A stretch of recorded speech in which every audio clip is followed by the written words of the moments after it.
There's just 7 simple ingredients for this recipe: flour, buttermilk, 1 egg, 5 tablespoons of butter, baking soda, salt, and sugar. You can also add raisins, but I'm choosing not to.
This is the first time I've ever made bread in my life, and to be honest, it was a very simple process.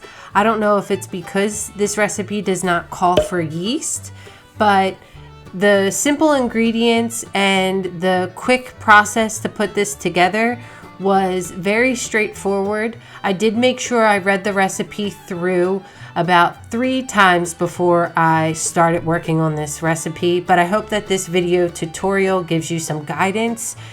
The butter to flour ratio here is probably the trickiest thing to get your mind around. There's a lot of flour and not so much butter, so don't expect to see butter all throughout this mixture here. You kind of just incorporate it until you can't do it any further. And then you just add the dry ingredients to the wet and mix it together. The dough is a shaggy dough, so don't expect it to be very well incorporated or anything like that once you get to putting it together on the counter.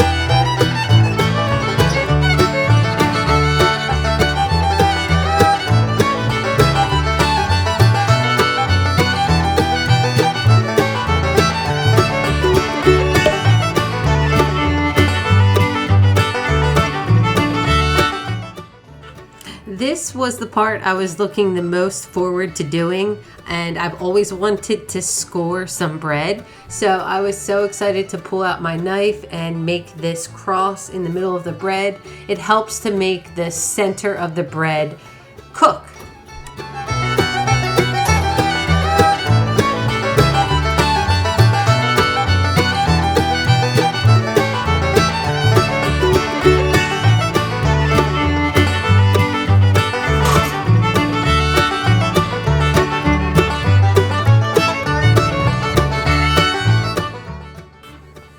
This bread is definitely best enjoyed fresh, hot out of the oven, but it does say to cool it on a wire rack for 10 minutes. So while that was happening, I decided to put together a charcuterie board. I had some Dublin Irish cheese, some wildfire blue cheese, something I had never had before, some pepperoni, some prosciutto, fresh mozzarella, and some bacon jam. And instead of using crackers for this board, I chose to use the bread. Everything about this was delicious, and the bread just made it that much more special.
I've been doing a lot of low-carb recipes on my channel, and as a type 1 diabetic who recently lost 75 pounds, to say that this bread was a treat is not doing it justice. And boy, luckily it turned out good because it was all worth it in the end, even the high blood sugar that I had later that night.